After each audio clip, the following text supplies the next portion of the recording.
Assalamualaikum warahmatullahi wabarakatuh. Halo kawan-kawan. Oke, kali ini kita akan bahas tentang timnas kita, timnas U17 yang berlaga Piala Dunia U17 di kita tuan rumah kawan-kawan, dan tadi versus Maroko U17.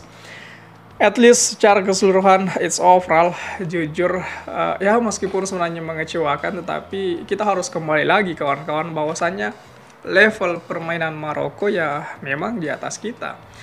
Kemudian kita juga harus kembali lagi bahwasanya memang targetnya kita itu mencari pelajaran di sini.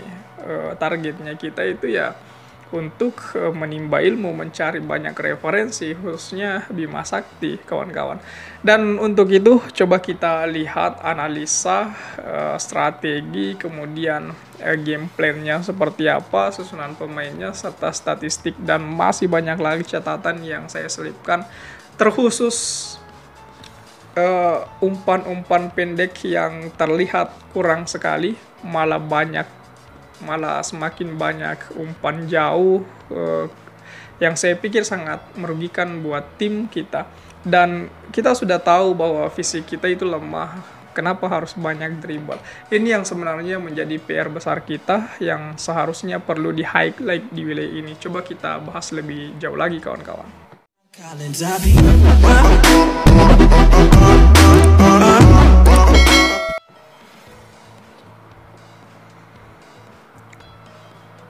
Baik kawan-kawan, Maroko di sini turun dengan formasi 4-4-1. Ini 4-4-1-1 ini wajar karena Maroko kan cukup hasil imbang, itu mereka sudah melaju ke babak berikutnya dan kita diwajibkan menang, sehingga kemudian kita kembali lagi dengan posisi atau formasi 4-3-3 yang mengandalkan Arkan Kakak. Tetapi sejauh ini betul-betul Arkan Kakak dikantongin sama back dari Maroko itu, Bakti itu. Dan betul-betul Arkan Kakak tidak bisa berkutik di sini kawan-kawan. Banyak sekali long ball yang diberikan Arkan Kakak, tetapi lagi-lagi Arkan Kakak betul-betul tidak mampu menyambut bola-bola itu. Dan di sini kita juga bisa lihat karena kurangnya kesempatan kita dalam tendangan sudut, sehingga kemudian saya pikir di bagian itu yang kemudian kita kekurangan juga kawan-kawan. Pada awalnya 4-4-1-1 ini sebenarnya mengandalkan mengandalkan serangan balik.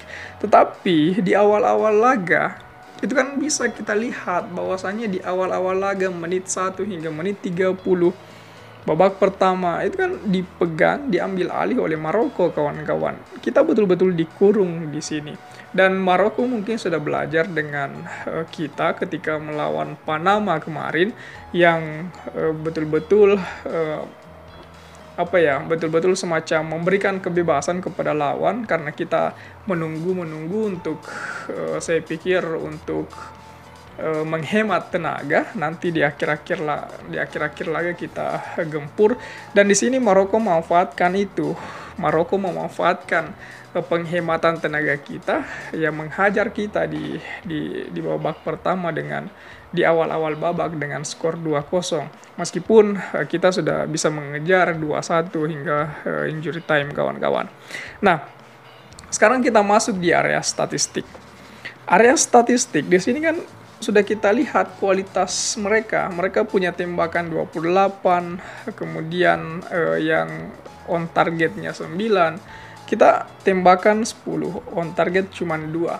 Dan saya rasa salah satu on target ini kan itu yang gol itu kan, gol cantik itu kan, gol dari bola mati itu. Kemudian penguasaan bola 61% banding 39% itu. Operan mereka jauh lebih banyak, bahkan hampir setengah dari kita. Akurasi umpan mereka juga di sini lebih bagus, 82%. Kita cuma 70% kawan-kawan. Pelanggaran memang mereka banyak, kartu kuning setara, offside-nya juga setara 1, dan tendangan sudut mereka banyak sekali, 10. Dan kita cuma 3.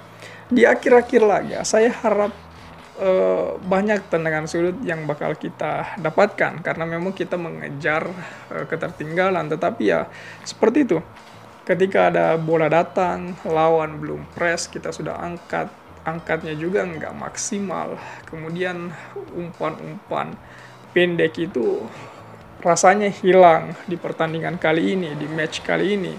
Kemudian banyak sekali solo run, padahal masih bisa diumpan, masih banyak kawan yang bebas gitu.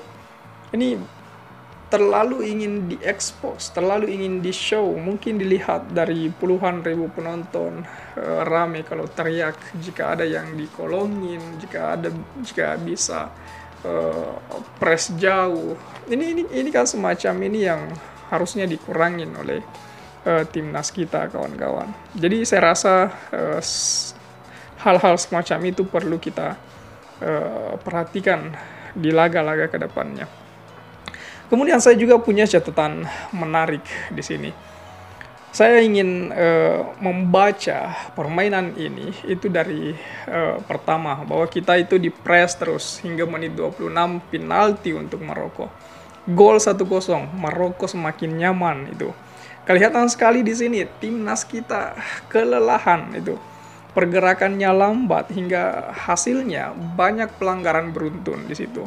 Sampai menit 35. Pemain belum jelas arah permainan di wilayah ini.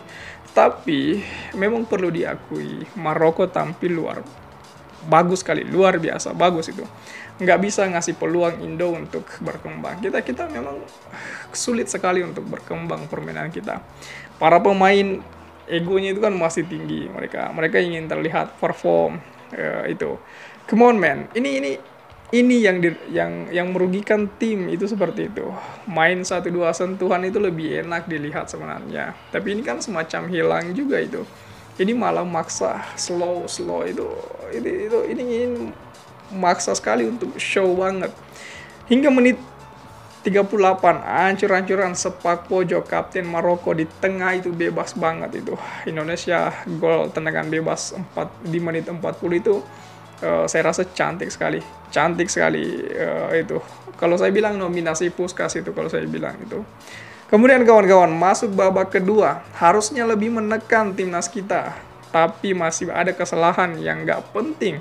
Cengs tendangan pojok untuk Maroko. Awal babak kedua diambil alih lagi sama Maroko. Dan sebenarnya kawan-kawan, kita itu sudah mengambil permainan di menit 60. Tapi ya sudah, kesalahan lini tengah kalau saya bilang itu.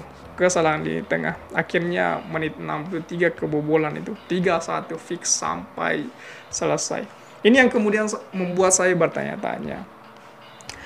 Coach Bima Sakti ini kan orangnya lini tengah.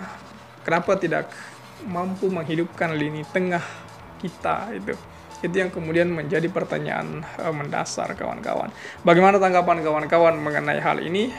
Coba tulis di kolom komentar. Oke? Share juga video ini supaya banyak yang tahu informasi ini dan juga bisa ikut nimbrung di kolom komentar. Oke kawan-kawan, jadi saya pikir itu saja dulu. Terima kasih telah tiba di sini. Jangan lupa subscribe agar tidak ketinggalan pada video selanjutnya. Sekali lagi terima kasih dan wassalamualaikum warahmatullahi wabarakatuh.